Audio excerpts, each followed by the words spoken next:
Welcome to the Criterion Chat, a podcast on the Criterion Collection and cinema. I'm Nate Myers, joined by Matt Peterson, as we discuss Rob Reiner's directorial debut, This Is Spinal Tap.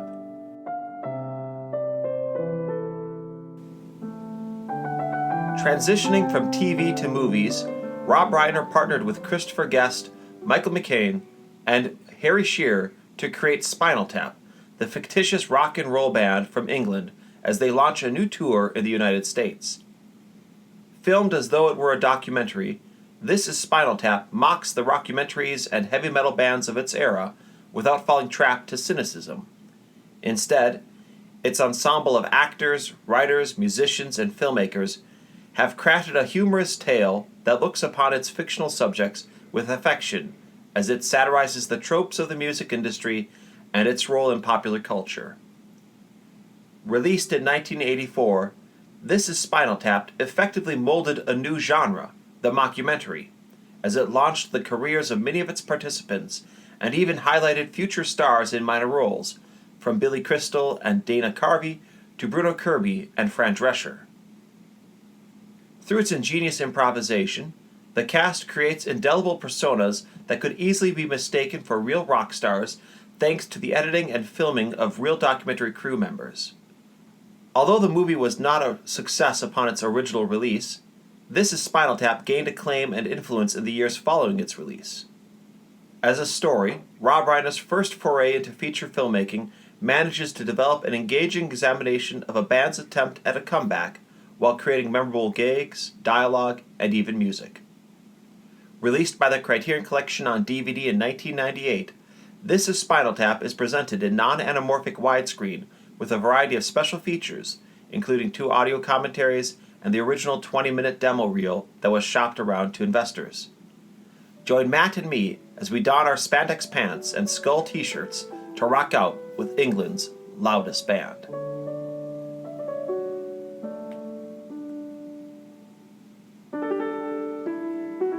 Well, Matt, as we begin our conversation here this evening, I thought I would just ask every single one of our listeners to turn up their device to 11 for this particular podcast. Yeah, and to subscribe to our YouTube channel as well. How about that?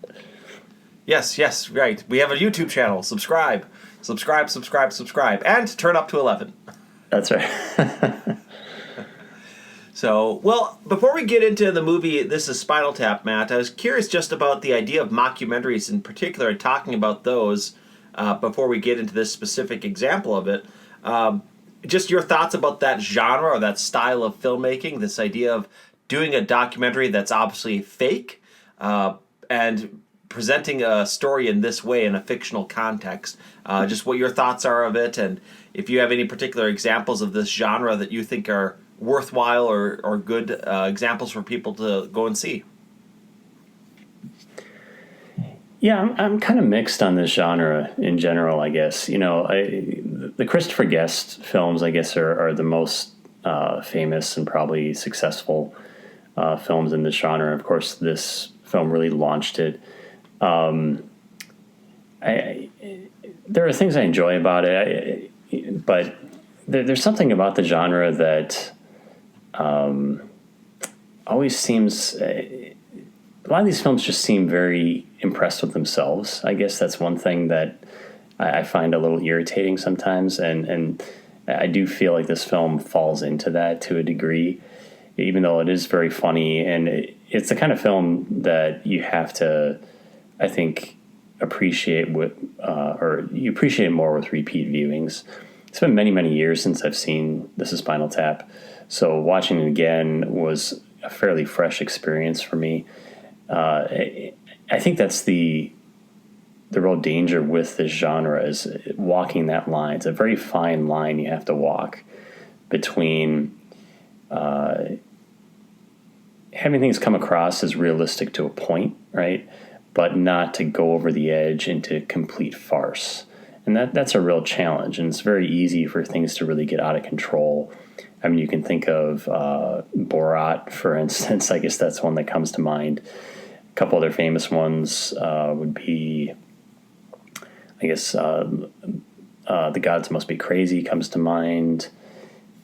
What else?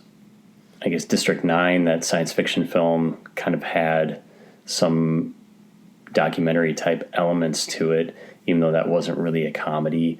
So this style has even been integrated into more serious narrative type films. So it isn't always comedies that take on this style. But I guess I just have mixed feelings about it in general. What are your thoughts on it, Nate? Well, I think so. The first thing is to realize the genre, it's kind of just a version of satire, right? In that you have the many years of literature that takes a certain kind of style of story and then satirizes it. And this is, I guess, a form of that in visual filmmaking or visual storytelling. I think there's plenty of precedents of the mockumentary, maybe something even like Orson Welles and the radio broadcast for the War of the Worlds. It was presented as though it were a real radio broadcast of an invasion from Mars. And obviously, there's the stories about people believing in it and rioting and panic that ensued because people thought it was real. But I think that this, I guess, genre of film is one that started out purely in the comedic realm. There were some antecedents to This Is Spinal Tap. I'm thinking of the Beatles movie A Hard Day's Night was kind of a mockumentary of sorts. They presented it as though the Beatles were playing themselves and sort of a fictionalized version of themselves on a tour. So it wasn't unlike this, but it was a little bit more of a blending of the actual sense of a documentary because it was actually Paul and John and Ringo and George. So you saw some of this was developing ahead of time. What I find fascinating is that it seems to me this genre works better as a comedy than not as a comedy. Yeah. I guess there's two reasons why people do a mockumentary. One is because they can't afford the budget for an actual full-blown movie, right? And so they do a sort of a documentary because it's a way you can make a story, a feature-length film, but without as much resources, right? And then the other is you do it because you're wanting to poke fun at certain individuals, I guess, satirize them. This seems to be based on the satirizing piece, but you look at something like the horror films that are these fake documentary things like the Blair Witch Project. That was because they just didn't have money, and so they're trying to find some way to make a movie. And I find those things really dated and kind of boring. But something like This Is Spinal Tap, I think you're right. You have to be careful not to go too far into farce. But if you get the right balance, then it actually can be quite charming to see. And some of the examples I'm thinking of, Waiting for Guffman, right? That's maybe one of the more famous examples of this that came in the 90s. It's a really funny look at a small town trying to put on a play. And you get caught up in the drama of it, but it just happens to be done in this unique little style of being like it's a documentary, which adds, I guess, a little bit an extra layer to the humor to it. And I think if you could do it that way, a little bit more mellow and not too over the top, it actually becomes pretty enjoyable. But I guess I never really thought of it as having great depth as a genre. It's just more of a kind of a clever, fun thing that can exist. I mean, I wouldn't say I've ever saw a mockumentary that really thought, man, that changed the way I think of something, or that really opened up my eyes about something about cinema. I just sort of saw it as, oh, that's kind of a clever little play, right? And I think that's the way to look at this genre. Yeah, I agree. Another program that comes to mind is Documentary Now on IFC. I don't know if you've ever seen that, Nate. Nope. Yeah, I've seen only the first season. I think it's maybe 5 or 6 episodes long. I think they've done a couple other seasons since, and I haven't seen those. But it's with, the names are escaping me now, Bill Hader and Fred Armisen are kind of the main actors. It's a few former Saturday Night Live people, but the ones that I saw were very good. They're very funny, and many of them are actually Criterion inspired or are mimicking Criterion titles. Remember, there was an episode on that was a take on Nanook of the North, another one of Errol Morris's The Thin Blue Line. and they're definitely made by people that are appreciative of filmmaking and different film styles, because each episode is shot and presented exactly like the film they're parodying, and that's pretty effective. So if anyone likes this genre, they've probably seen Documentary Now by now, but if they haven't, they should definitely check that out. And I think that's probably a pretty effective example. And then it does a good job of kind of riding that line between having affection for the material that they're riffing on, but it doesn't go too far over the edge and become too farcical. So it's something that, it's a real challenge, I think, to get this genre right, which is probably why I feel like I haven't seen a lot of great examples where it's been very effective, and typically it can come across as very annoying.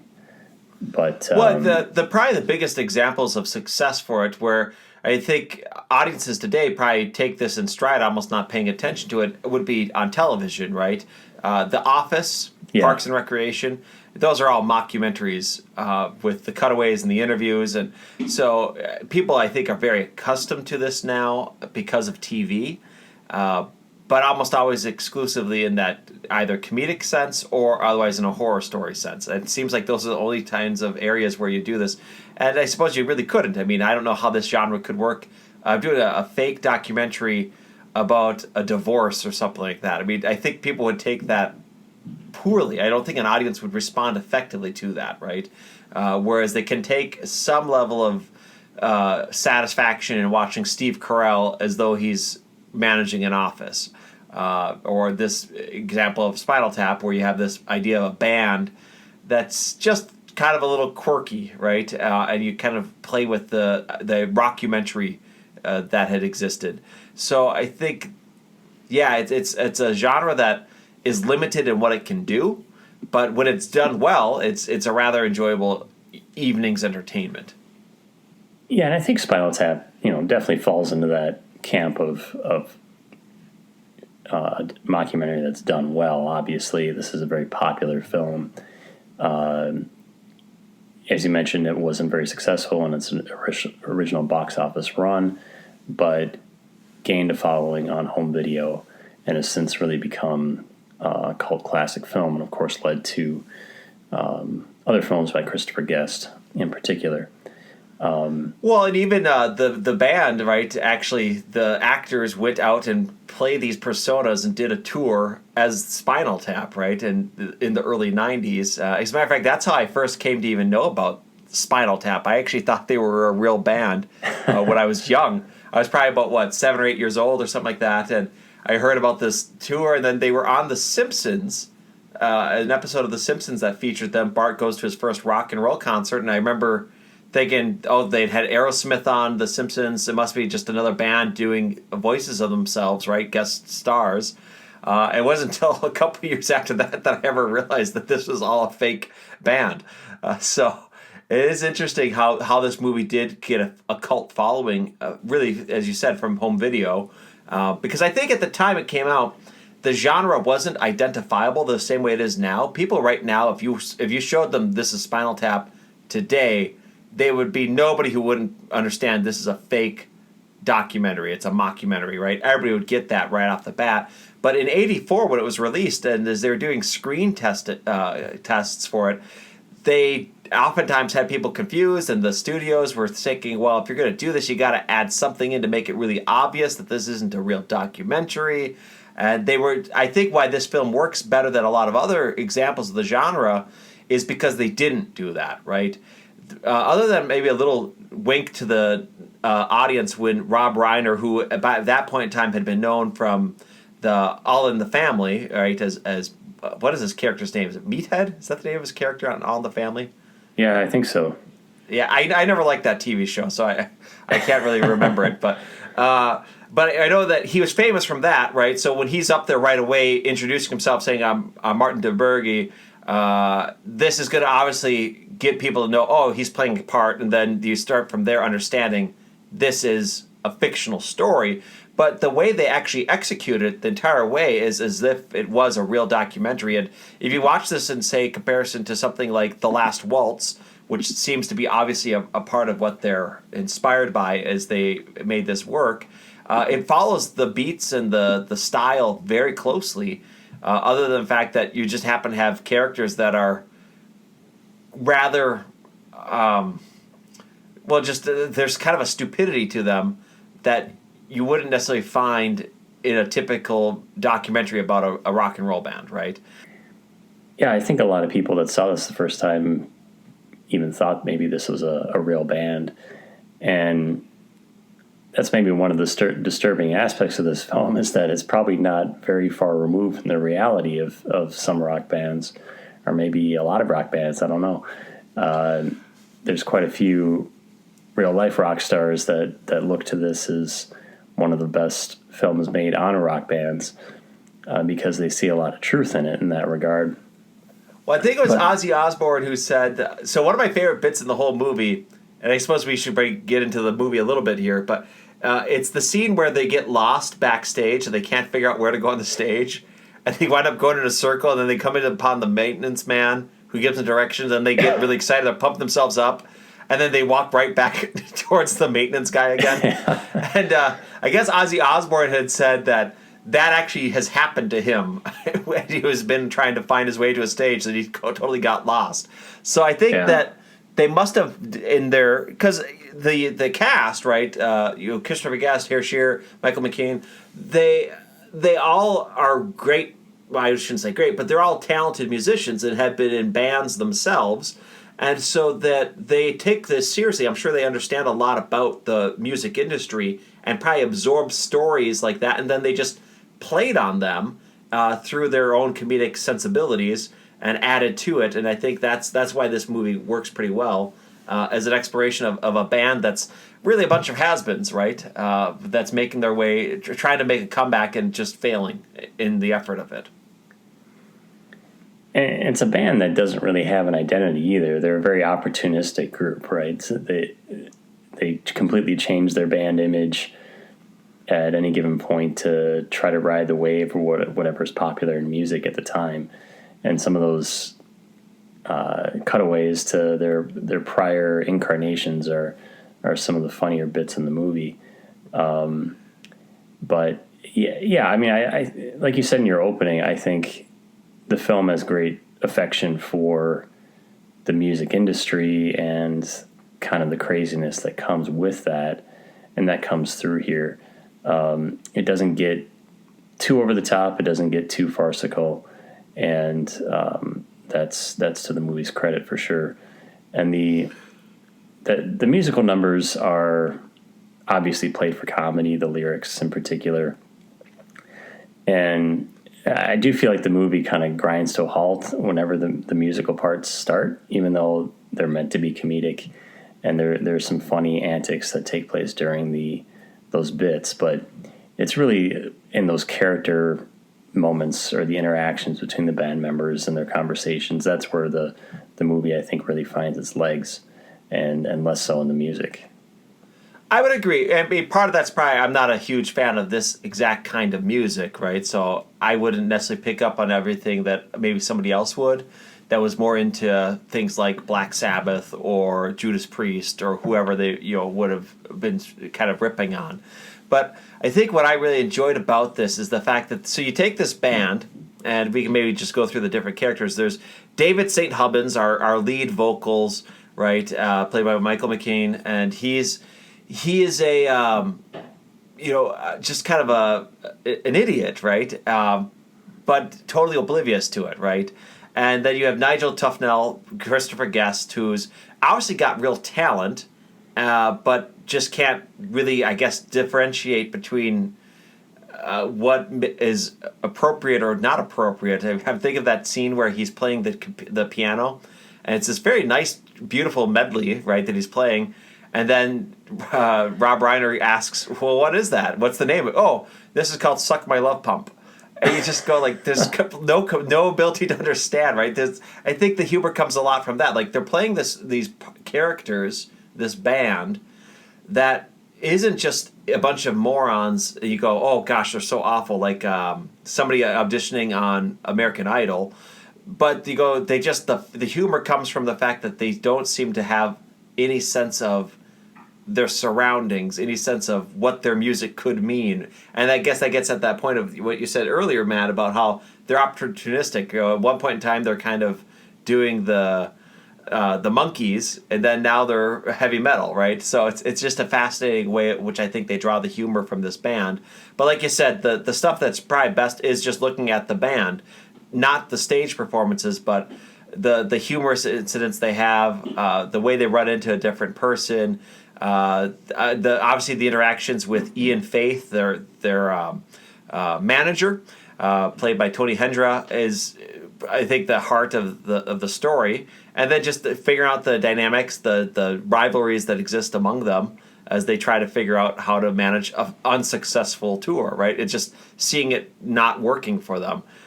Whether it's the way the performance goes or the budget, the signing event at the record store not working out, right? I mean, it's where you find these human interactions, or you find actual great, I think, comedy taking place here. And one running joke that I really appreciate that probably gets ignored is how their keyboardist is completely ignored during the entire film, basically, which is just a joke on how keyboard players just don't get the spotlight. And as someone who plays piano, I can sympathize with that. But I don't think we hear from their keyboardist much at all until maybe that end credits montage. And I think that's really intentional, meant to be a joke. Very much so. Well, yeah. I think so. There was a funny. So obviously, it's about 82 minutes in length, but the original cut of it was, I think, 4 hours long. So there's a lot of stuff they just cut out, because they did a lot of improvisation.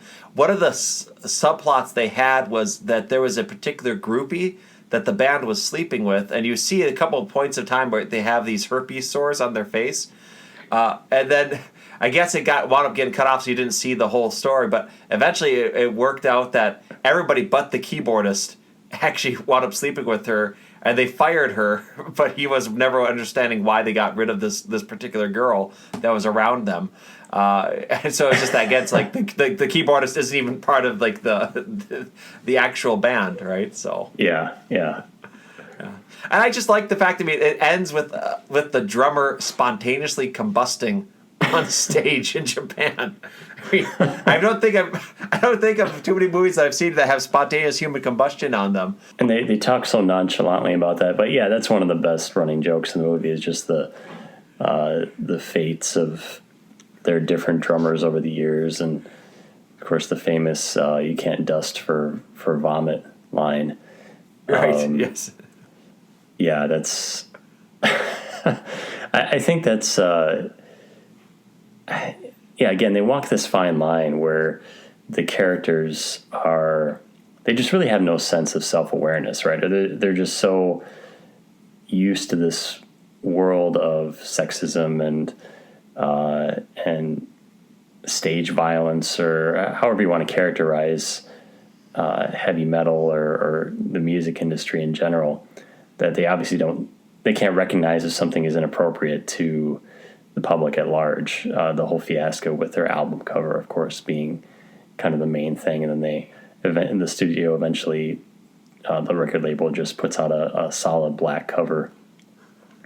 And of course, it's pretty hard to do an autograph signing on a black covered album unless you have one of those silver pens or something.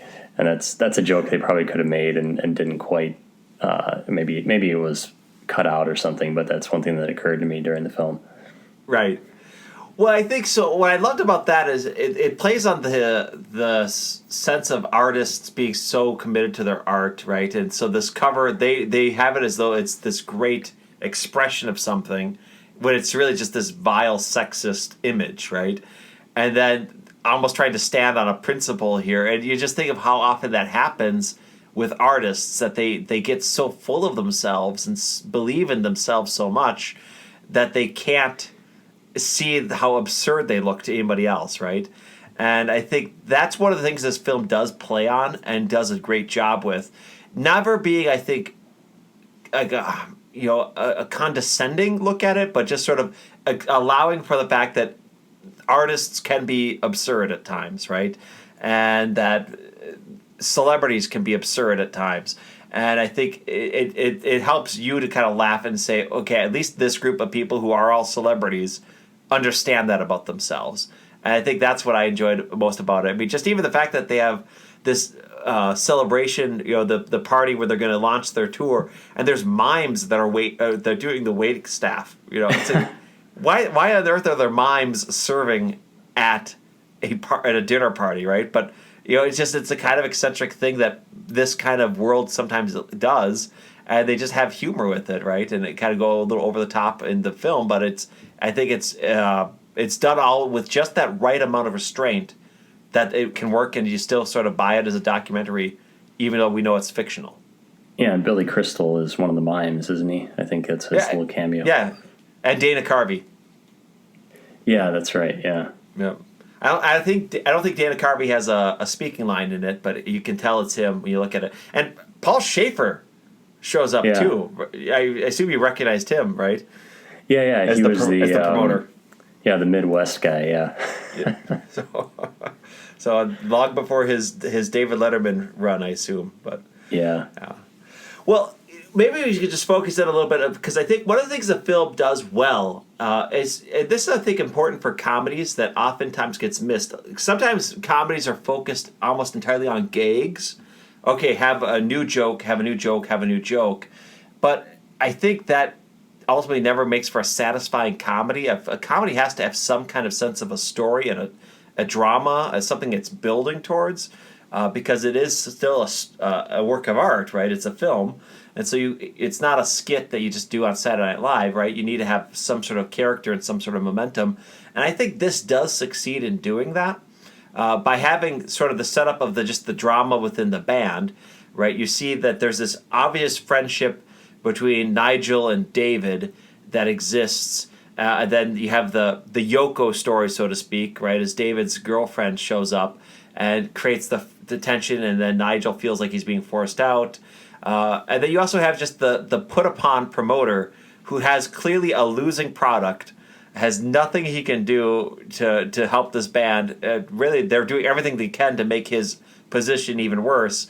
And you see these stresses that create an actual sort of drama within the comedy. That, yes, they do play it up and have fun with it, but I think fundamentally the characters are experiencing some level of emotional toll in this failed tour. And that's why I think the story ultimately works. I'm just curious if you have any thoughts about just that, or about how to go about building a successful comedy. Yeah, all the great comedies I can think of, they typically have some kind of dramatic element, right? I mean, if it's all just gags and over the top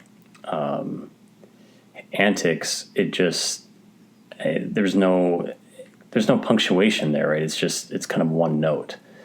And you really need that either a character arc or a dramatic element to the film that grounds it and makes the comedy stand out a little more. So, yeah, this film understands that. There's definitely an arc in the film here. And this is a portrait of a band in decline, right? And I think that's kind of the point here, is we're showing this downward spiral, but the ultimate message being how friendship is really going to overcome that, right? And they get a second chance at glory in Japan.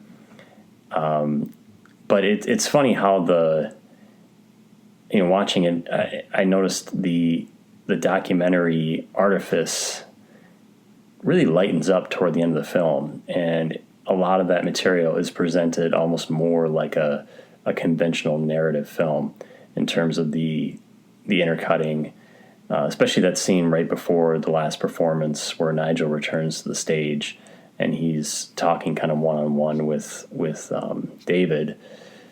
It's shot very conventionally. There's cutting back and forth between them and close-ups, and it comes across as much more of a traditional dramatic scene.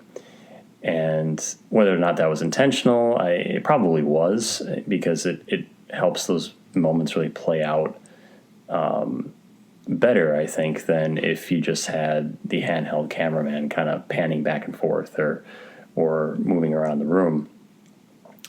So Rob Reiner, I think, is smart to know when to keep the film a bit more grounded dramatically, and that's going to help the comedy just hit better in the right moments.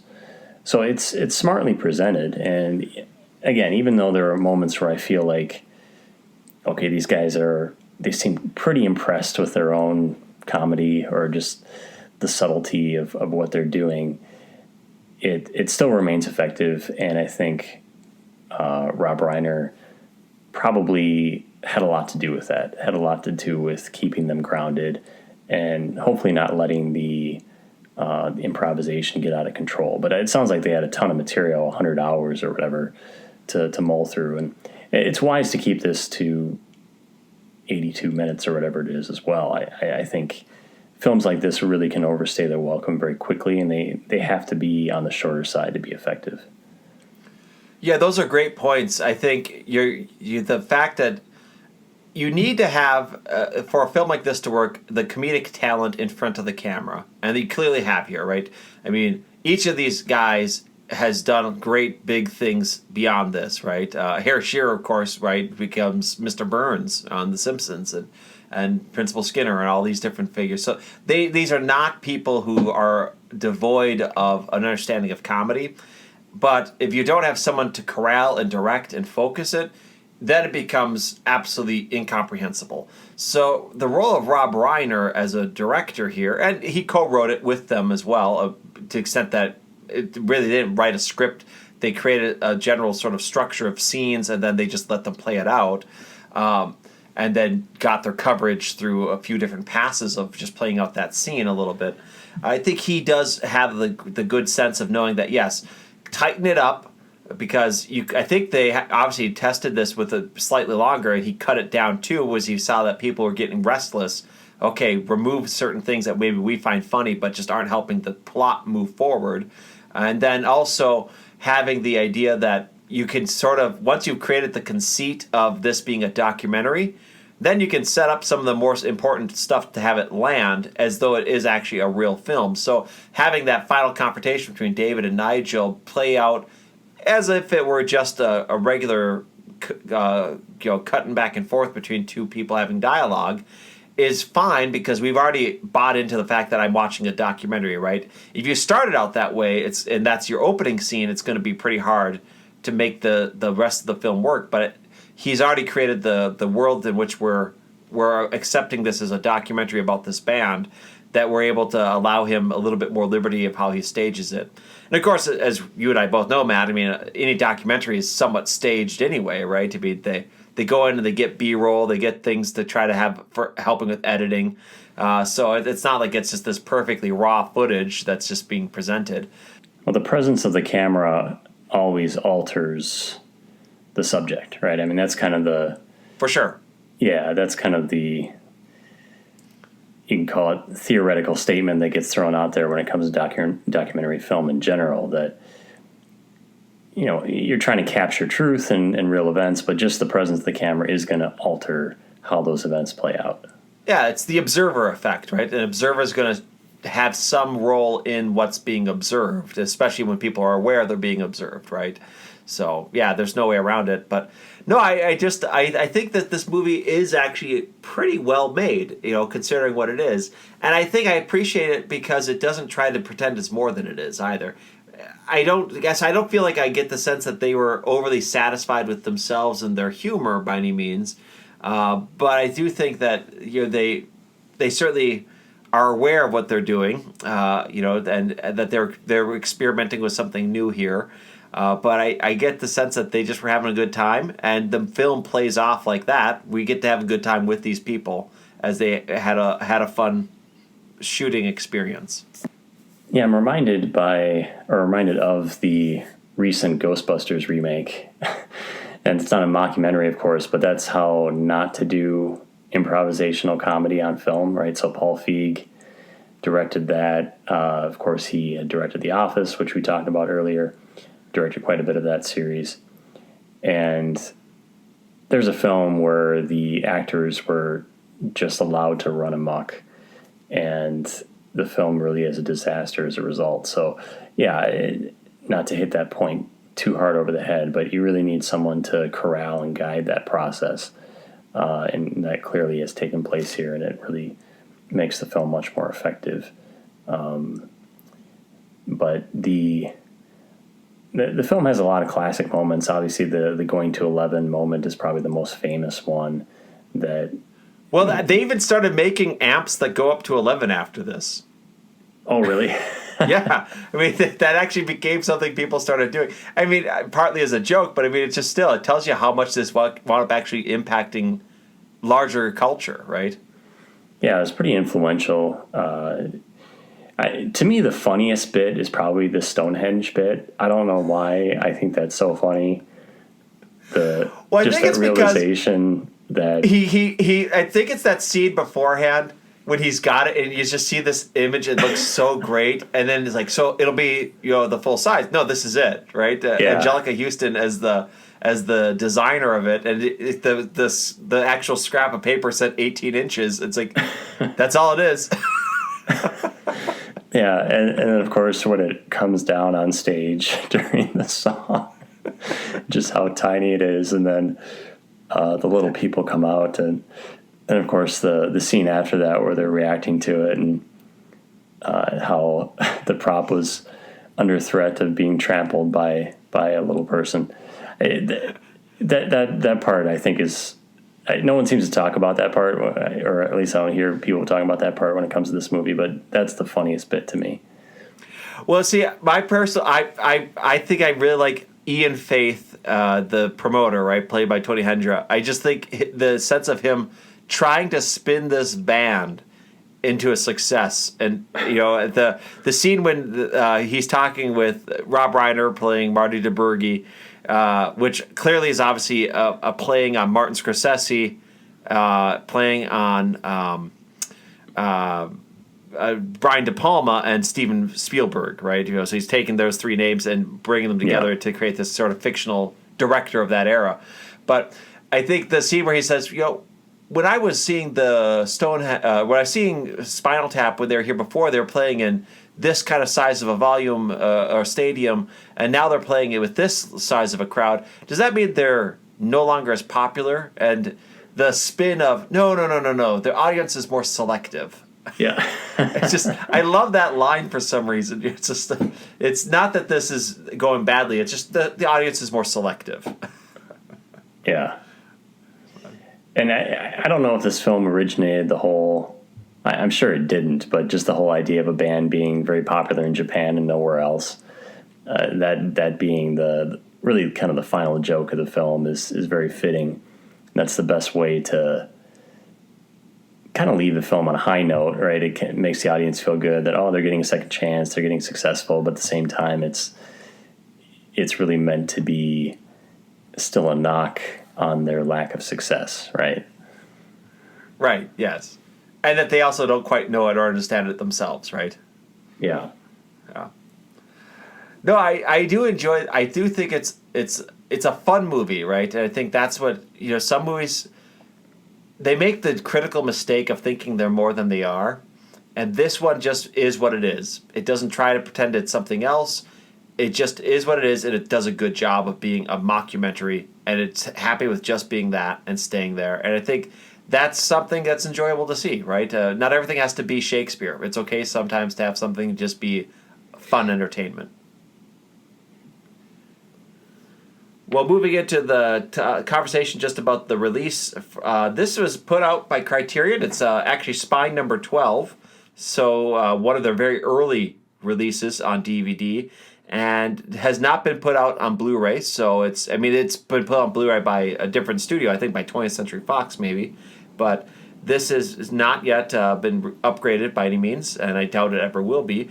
And as a fun fact for the Criterion Collection fans, I think it is the only film of theirs to be put out as a flipper disc. So anybody who has this, would have the old days of DVD when you had one side with the movie and flip the disc, and you have the other side with either a pan and scan version of the movie or with some special features. So this has the movie on the first side with commentaries and then some special features, including about an hour of deleted scenes on the second side of it, and the original 20-minute short film that they made to sort of promote this and try to sell the idea to people. Considering its age, it's actually a pretty impressive release. I'm glad that I have this DVD. I imagine not too many people actually have this DVD anymore, but I do have it, and it's actually kind of a fun one to have as part of the collection. I don't know. I assume, Matt, did you just get this on streaming? Yeah, I rented it on iTunes, and it looked really nice there. It was a kind of that, of course, the softer. It was probably shot on 16 millimeter, I'm assuming. I don't know for sure, but it looked like 16. Well, Matt, I guess turning our attention to the collection and its release of this, the big question, does this belong in the Criterion Collection? What are your thoughts? I think it's worthy of inclusion. I'm not a huge fan of this movie. I think part of it, a lot of the comedies lost on me because I'm just not a heavy metal fan. Yeah, I think people that are into heavy metal music are going to appreciate this a lot more. But I can understand its place in cinema history, and I can appreciate that, the fact that it created a new genre that in and of itself probably makes it worthy of inclusion. So I would say go ahead and put it in. I definitely would agree. I think it certainly is a film that has a major impact, right? If you're talking about this as an important film, I think it is an important film. It's maybe not technically the start of the genre, but it certainly is the champion of the genre. It did make people aware of it in a way they weren't before, and it did, I think, influence a whole trajectory of a certain way of making films. So for that reason alone, it deserves to be there. I also happen to think it's pretty funny, but I think the real value of having it in the collection is because it is a pretty solid instance and influential work in the mockumentary genre. So for that reason, I'd say it definitely belongs there. And I also just think it goes back, there was a time where the collection wasn't always going so much avant-garde in what it was including in there. It was including in some of these more popular, mainstream, well-known films. And it's good to see some of those in there. And I think to a certain extent, it's good to keep trying to have the collection include some of that work in the list. And of course, we are seeing some of those films that still come out. Recently there was The Great Escape, for example, that just got added into the DVD and Blu-ray collection. So I think you see that there is a lot of good that comes sometimes from just saying a quality film, even if it's mainstream, it belongs in the collection, and I'm glad that this is in there. Thank you all for joining us for our conversation. We hope you'll be back next month when we discuss Jean-Luc Godard's Contempt, which will be premiering in July. Thank you, and keep collecting.